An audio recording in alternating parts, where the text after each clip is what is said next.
Richard Hammond, thanks for talking today. Yeah, pleasure. So the new show is The Grand Tour. First episode premiered on Amazon Prime on Friday, and you guys have 11 more episodes coming out weekly? Yep. Okay. So the opening was pretty epic, but also maybe even a tad wistful. Was it meant to reflect on what you and the other guys have been going through, making this transition from Top Gear to this new show on Amazon? Yeah, I mean, I don't know that we necessarily take the time to reflect or engage with anything as closely as that on our show. We've always got by simply charging ahead and trying to do the best show we can. It felt right at the start of this show to say, look, we're moving on.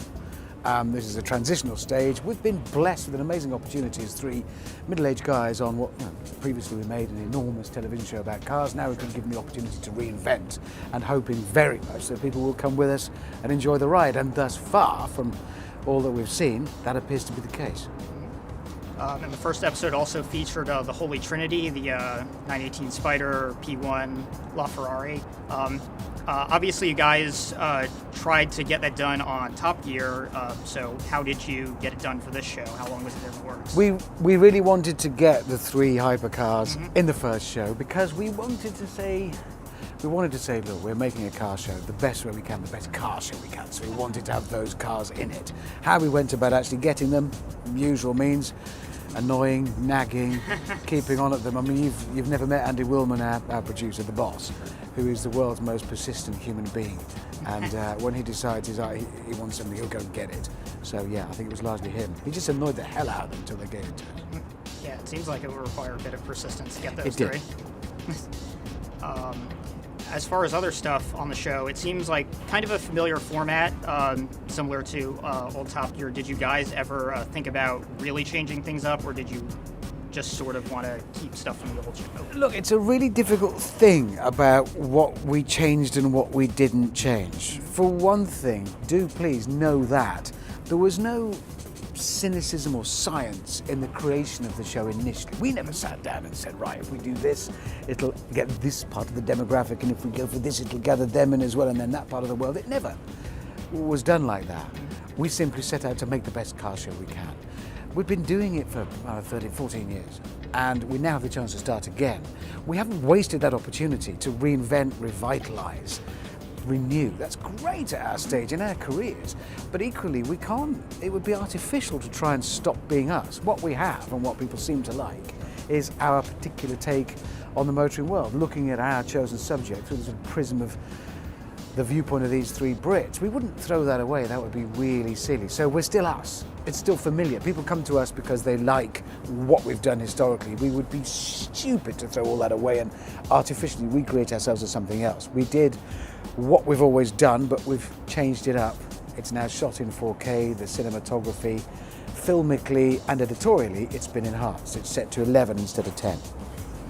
I'm sure fans are very pleased to sort of keep that familiar format. So we had a lot of new cars on the first episode. Will we see more older stuff, or perhaps less expensive stuff? Like, what kinds of cars can we expect in the later episodes?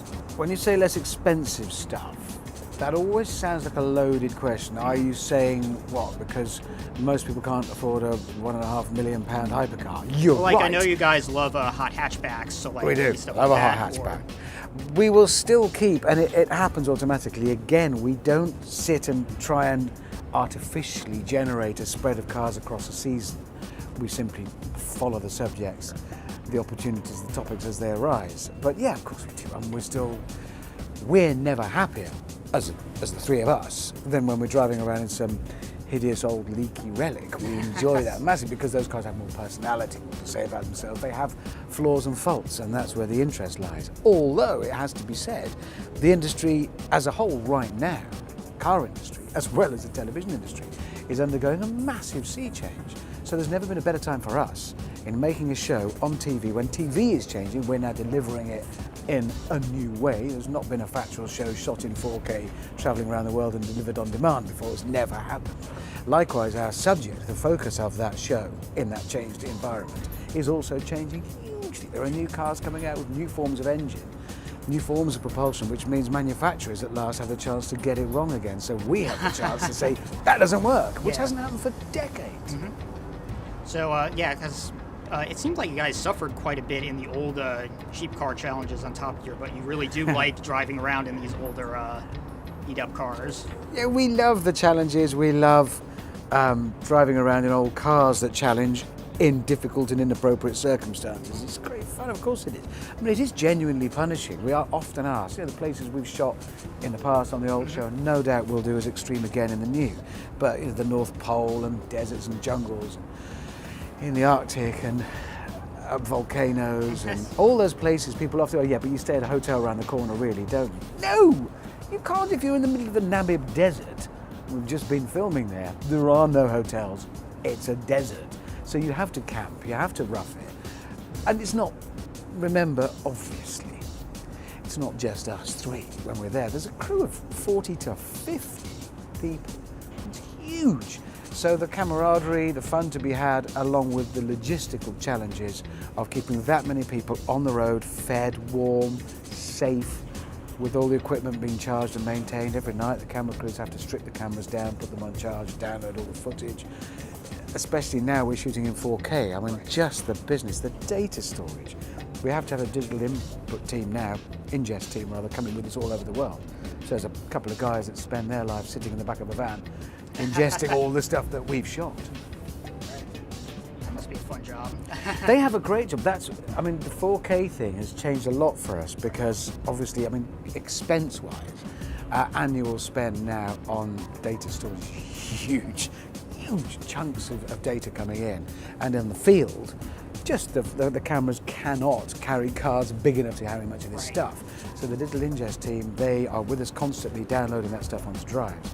What that means is we have two guys who are not out up to their necks in mud filming with us. They're in their van and they've watched everything, all of the rushes. And remember, this is thousands of hours on special. And that's really useful. That's something we've never had.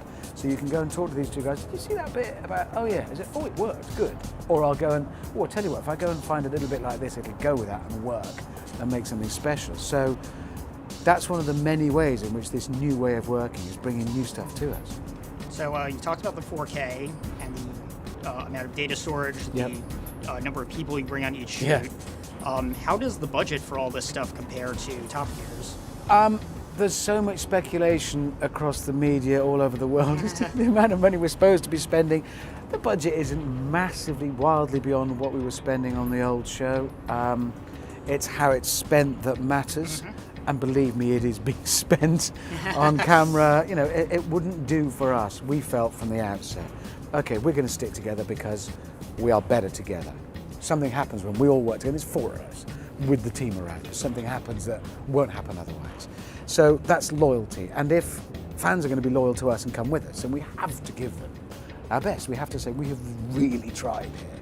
So part of that, as well as the editorial, the creative, part of that is simply budget, is simply say, okay, let's go to incredible places. Let's afford ourselves the time occasionally. If a director says, oh, can I just wait a bit longer to get that? Yeah, okay. Time is money, and we now know it's our business. And when we're there, 52 of us in the field, every hour is money. But we are spending that time, making that effort, because we've got to give people back. Okay, you've come with us. Well, that's the best we can do. There it is. What's it like working for an American corporation instead of the BBC? I think whoever we were working for, this would feel very different now, because at the BBC, it was like being in the military or at boarding school. Everything's done for you, really. We simply had to make the show. Then we came out, Amazon licensed the show from us, so we had to set up a production company to make it. Suddenly, we're involving ourselves in things we've never had to think about before. I personally loved the process. In fact, we all four have, at various points, really enjoyed that. Our job remains to come up with ideas, to work up with ideas that other people in the team come up with, to editorialise around them, and to be there to make a great show. We know that, but equally the running of the business has been really good fun, and employing a new team, and we took all the original crew with us. So everybody with us out in the field, we've worked with them for 10, 15 years. Every camera operator, sound technician. But the production in the office, a few key players are with us, some in serious producer level. But the rest are new, which means we've got this huge resource now of fresh minds that haven't yet been tainted by experience, hating to sound cynical, we'd reached a point, inevitably in the past, when somebody would think, I've got an idea, but no, we won't do that. These guys are new, so they'll just throw the idea out there, and who knows? 1 in 10 of them might be brilliant. So we've loved that process of building a new team. How big is that team overall? How many people do you have There's working on the about show? 30, I'm going to guess, I think it's about 36, 38 of us in production. But then obviously there's a lot more when you bring in a crew, so it's a big operation. And when we're out, we're going to do specials again, where we go off on a big long journey. And when we're doing that, yeah, there'll be 40, 50 of those. It's a huge undertaking. It's a big circus. It's great fun. Oh, I'm sure.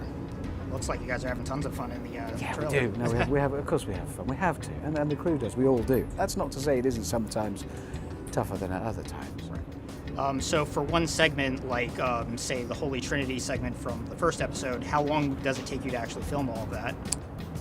Well, once the idea was sort of conceived and produced up, and actually the time in that one was getting the cars together and getting all the manufacturers to play ball and to play nicely and to agree to it. An average film or something like that one, I guess we were a couple of days at the track, would be a couple of days. So you probably allow a week. Some pieces take 2 weeks. Very seldom do we get a film that's done in less than a couple of days these days, because it simply takes so long using the new kit for 4K. And if you're going to shoot in 4K, you've got to have the material, you've got to have the rushes, you've got to have the stuff to justify the technical quality. You need the creative quality to balance against that. So it takes time. It's none of it quick to make.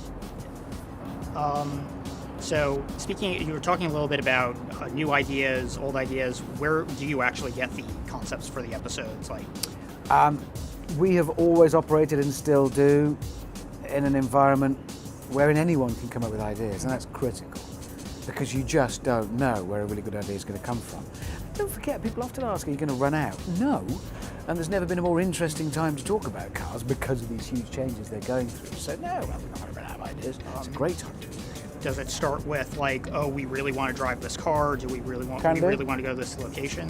Can do. It can start with a specific car, a type of car, a piece of technology, a plan, a problem, a place, a scheme. Honestly, it can come from anywhere. Is there anything you're looking forward to driving in particular that you haven't yet? Well, next year, product-wise, there's not going to be massive amounts of new stuff, because the manufacturers are all working on their electric cars, hybrid cars, which are held back for the year after. So, I'm looking forward to the next Discovery. I'm looking forward to the next Land Rover Defender. The Gen 2 GT3 RS, I have a Gen 1, 991. There's always stuff to be interested in driving. But I think in the next few years, it's probably the year after, there'll be some really big ones come out. But we'll see. Your Ford GT, I'd quite like to have a crack in that. That'll be fun. That one looks pretty impressive. Yeah, it is a beautiful looking thing. So, can you tell us anything about season 2? Nope. Oh. We've finished season 1. We've still got 3 more studios to do. Okay. So then we wrap that in the next 2-3 weeks. And then we will be straight, day after we get back from the last shoot, which is in Dubai, back to London, back into the office, sit down, right, clean sheet, let's plan next year. There'll be learning to take from this year, I hope. Of course there will. We are trying new stuff. So we hope that some of it people go, don't like that. If they don't, we're not trying hard enough. So we should be pushing it a bit. So hopefully there'll be learning to take from this season and apply next year. And the studios are all in different locations. You were in California for the first one, Johannesburg for the next one, and where else are you heading to? We've been to Finland, Holland, Germany, Nashville. We've just done a couple in Scotland, Whitby in North Yorkshire in the UK, Dubai. There's a lot of the world that can roll around season by season and keep popping up. We felt that was it's an incredibly expensive and technically demanding exercise, but it gives it a uniqueness, a USP, that I think makes it tremendous. It really does work. And the tent already, that's our place. It feels like our home. It feels special when we're in there. We love it. It's definitely very impressive. All right, well, thank you very much. Welcome.